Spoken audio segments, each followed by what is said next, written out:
पहला प्रश्न है कि कहते हैं कि केवल ज्ञान में सब कुछ एक साथ झलकता है, तो परिणमन क्या और किसका होता है? हाँ। हाँ, देखिए। प्रश्न है कि केवल ज्ञान में सब एक साथ झलकता है, ये तो हम सभी को ख्याल में है ही कि जितने भी छह द्रव्य हैं, छह द्रव्य के जो अनंत गुण हैं और अनंत गुण की अनंतानंत पर्याय हैं, वो सारी केवल ज्ञान में झलकती है। ये तो हमें क्लियर ही है। उसके बाद प्रश्न ये है कि भी ये झलकता है, फिर परिणमन कैसा होता है। तो देखिए कि परिणमन तो सबका अपना अपना है और झलकना अलग है।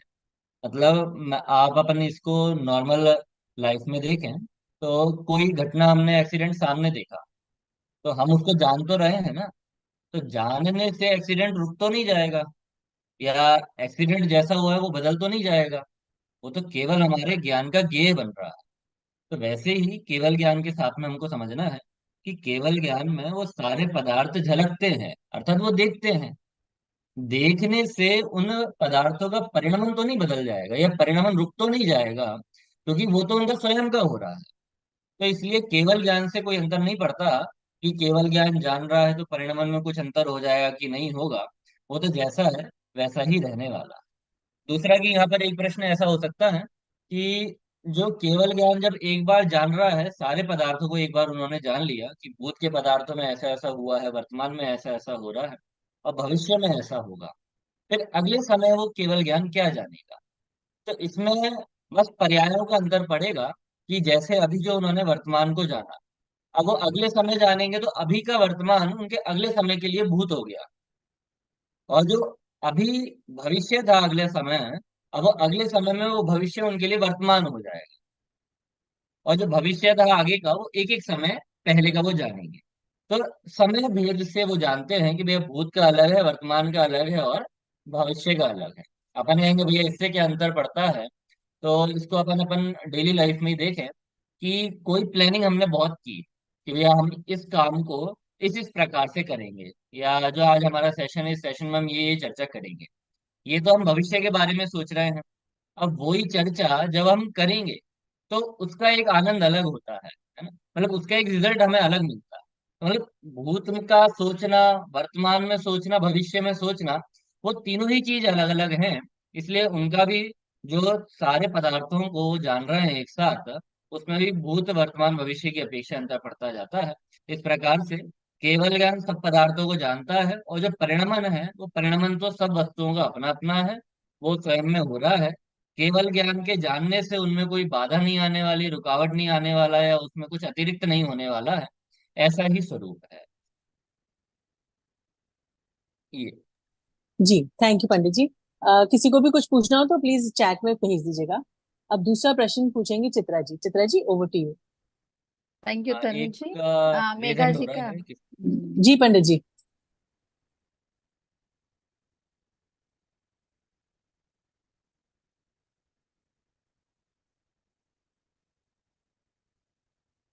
हाँ मेघा जी, आप पूछिए।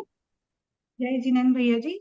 जैसे अभी जय। आपने बोला ना कि मतलब भूत का मतलब जो, जैसे 1 2 3 अगर अपन लेते हैं कि भूत की पर्याय 1 हो गई, वर्तमान की 2 हो गई और 3 भविष्य की हो गई। तो वो परिणमन देख रहे हैं कि जैसे जो 2 की है वो 1 हो रही है और 3 की जो है वो 2 हो रही है। तो फिर एक 4 भी तो होगी जो 3 होगी। तो मतलब वो तो उनने सब एक साथ ही हाँ, जान लिया।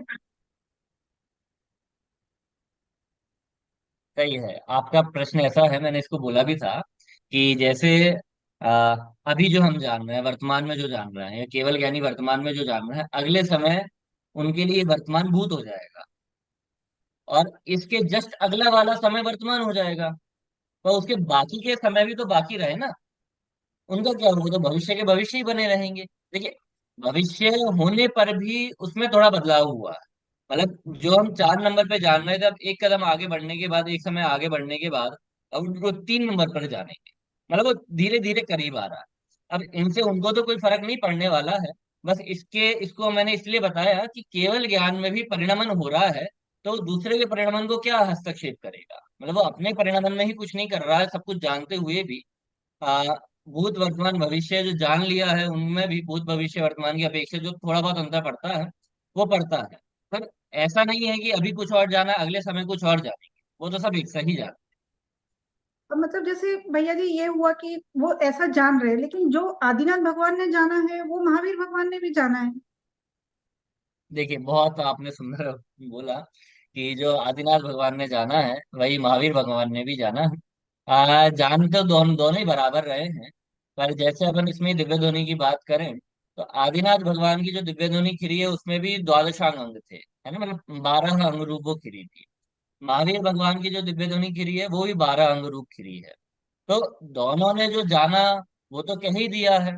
पर उन 12 अंगों में भी जो आदिनाथ भगवान की दिव्य ध्वनि खिरी थी उसमें से 10 अंग, और महावीर भगवान की जो दिव्य ध्वनि खिरी थी उसमें से 10 अंग कॉमन थे। दो अंतर में फिर भी अंतर पड़ता है, दो अंगों में। अब ये तो कैसे अंतर पड़ेगा? फिर मतलब प्रश्न होता है ना कि भैया उन्होंने दो अंग अलग बताए, इन्होंने दो अंग अलग अलग बताए, तो केवल ज्ञान में अलग अलग जानने में आया है। तो अलग अलग जानने में नहीं आया, ये सब काल के हिसाब से चलते हैं। मतलब आदिनाथ भगवान का जो काल था, और उस समय उन्होंने अपने हिसाब से ये बताया है कि एक, मैं भी उन दोनों अंगों के नाम विस्मरण हो रहे हैं मेरे को। एक तो धर्म कथाओं से है, मतलब जो कथाएं होती है ना, पुराण वगैरह, तो सबके अलग अलग अपने अपने काल के पुराण होते हैं। मतलब आदिनाथ भगवान ने जो पुराणों वाला अंग था उसका जो उपदेश दिया था वो उनके उनके समय का था, है ना।